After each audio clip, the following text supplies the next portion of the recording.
Hi guys! So what's up? It's your Gem Boy.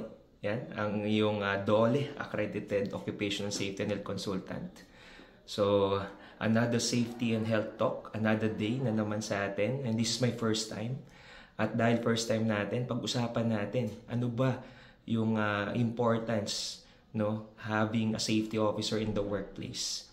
Tandaan natin, yung safety officer hindi lang yan para sa compliance. And isipin natin that having a safety officer will also prevent penalties and violations ng isang workplace. At the same time, take natin yung safety officer as professional growth in the future.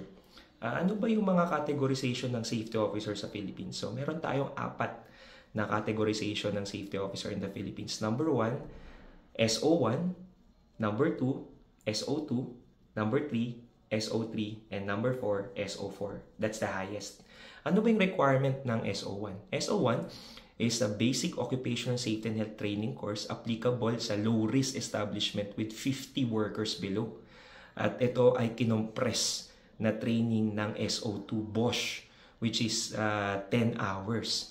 Pag na-comply natin yan, we're good.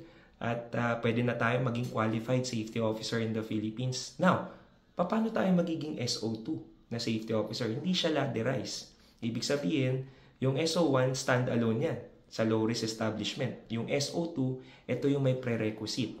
Meron tayong dalawang mandatory na Bosch SO2 required in the Philippines. Yung Bosch Basic Occupational Safety and Health 40 hours at meron tayong Basic Occupational Safety and Health 40 hours applicable for construction. Dalawa sila.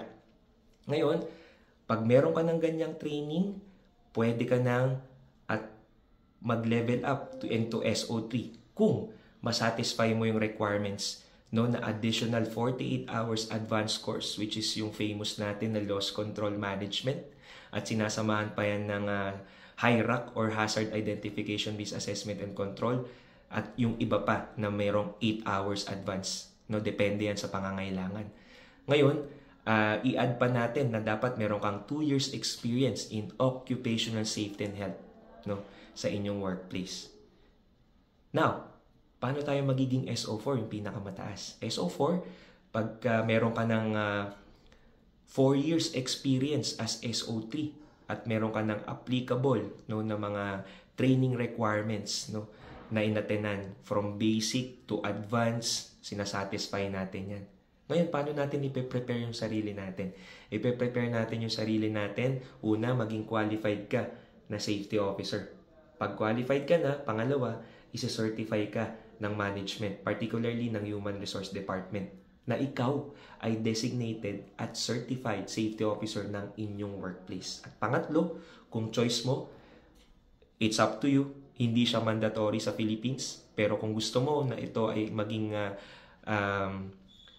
iyong retirement plan, pwede kang mag-apply sa DOLE as accredited safety officer, which is SO3 equivalent to practitioner and SO4 equivalent to OSH consultant. So yan lamang muna. Pag-usapan natin sa susunod yung mga ibang requirement na dapat nating i-comply. Sabi nga ni Carlos Agassi, tama kayo, mali ako, do what works for you.